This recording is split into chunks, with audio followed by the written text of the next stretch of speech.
അങ്ങനെ കാത്തിരിപ്പിനൊടുവിൽ കേരളത്തിലെ വിവിധ തിയേറ്ററുകളിലും ഇപ്പോൾ ഡൊമിനിക് എന്ന ചിത്രത്തിൻ്റെ ആദ്യ ഷോ കഴിഞ്ഞ് ചിത്രത്തിൻ്റെ ആദ്യ റെസ്പോൺസൊക്കെ പുറത്തുകൊണ്ടിരിക്കുകയാണ്. ആ ഒരു അപ്ഡേഷനാണ് ഇന്നൊരു വീഡിയോ ഭാഗത്ത് നൽകിയിരിക്കുന്നത്. വീഡിയോയിലേക്ക് വരുമ്പോൾ വീഡിയോ ലൈക്ക് ചെയ്യുക, ചാനൽ സബ്സ്ക്രൈബ് ചെയ്യുക. ജനുവരി മാസം ധാരാളം ചിത്രങ്ങൾ അങ്ങോട്ട് OTT റിലീസ് ചെയ്യാൻ പോവുകയാണ്. നമ്മുടെ ചാനൽ ഭാഗം പരിശോധിച്ചാൽ നിങ്ങൾക്ക് ആ വീഡിയോയ്ക്ക് കാണാൻ വേണ്ടി സാധിക്കുന്നതായിരിക്കും.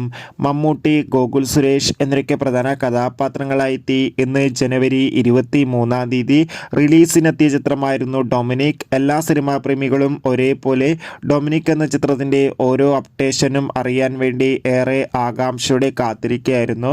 ഫൈനലി ഇപ്പോൾ ചിത്രത്തിൻ്റെ ആദ്യ ഷോ കേരളത്തിലെ വിവിധ തിയേറ്ററുകളിൽ അവസാനിക്കുമ്പോൾ ചിത്രത്തിന് മികച്ചൊരു പോസിറ്റീവ് റെസ്പോൺസ് തന്നെയാണ് പുറത്തുകൊണ്ടിരിക്കുന്നത്. ചിത്രം കണ്ട സിനിമാ പ്രേമികളെല്ലാവരും ഒന്നടങ്കം പറയുകയാണ് ചിത്രം മികച്ചൊരു സസ്പെൻസ് ത്രില്ലർ കോമഡി എൻ്റർടൈൻമെൻ്റ് ആണെന്നും ചിത്രത്തിൽ മമ്മൂട്ടിയുടെ മികച്ച അഭിനയം തന്നെ കാണാൻ വേണ്ടി സാധിക്കുന്നുണ്ടെന്നും. എന്തായാലും ഡൊമിനിക് എന്ന ചിത്രത്തിൻ്റെ കൂടുതൽ റെസ്പോൺസിനായി നമുക്ക് കാത്തിരിക്കാം. ചിത്രം കണ്ടവരുടെ അഭിപ്രായം രേഖപ്പെടുത്തുക. കൂടുതൽ സിനിമാ വാർത്തകൾ ഉടൻ തന്നെ നിങ്ങൾക്ക് ലഭിക്കാൻ ചാനൽ സബ്സ്ക്രൈബ് ചെയ്യുക. ബൈ.